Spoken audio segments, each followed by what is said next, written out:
دا په امریکا کې د هغو مړو جسدونه دي چې د بیا راژوندي کولو په خاطر یې د دې ټانکیو په منفي 1.9 سانتیګریډ یخ کې ساتي. د کرایونکس شرکتونو د انسانانو جسدونه په منفي 1.9 سانتیګریډ کې د دې هدف لپاره ساتي چې ممکن په راتلونکي کې د ټېکنالوژي د پرمختګ سره سم راژوندي کړل شي. د دې شرکتونو مسؤلین دعوا کوي چې ساينس او ټېکنالوژي به یوه ورځ دومره پرمختګ وکړي چې په دغه یخ کې کنګل شوي انسانانو ته به یو ځل بیا د ساه اخیستلو وړتیا ورکړي.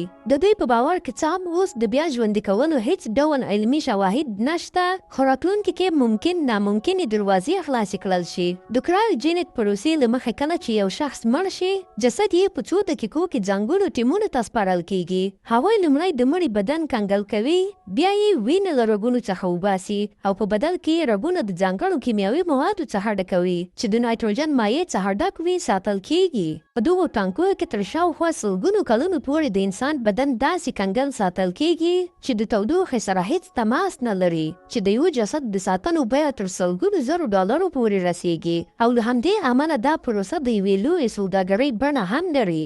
بلخوا ساینسپوهان او متخصصین وایي چې د انسان دماغ له مرګ څخه څو دقیقې وروسته د تل لپاره مري، په ځانګړې توګه هغه جوړښتونه چې د حافظې، شخصیت او احساساتو مرکزونه ګڼل کېږي. لکه څنګه چې زموږ د سپېڅلې عقیدې او د اسلام دین له مخې د مرګ وروسته ژوند، روح او د انسان بیا راژوندي کول یوازې د خالق په واک کې ده، هماغسې ټېکنالوژي به د انسان د ژوند ډېرې برخې بدلې کړي. خو مرګ او روح هغه موضوعات دي چې د رب العالمین پرته د انسان له وسه بهر کار دی.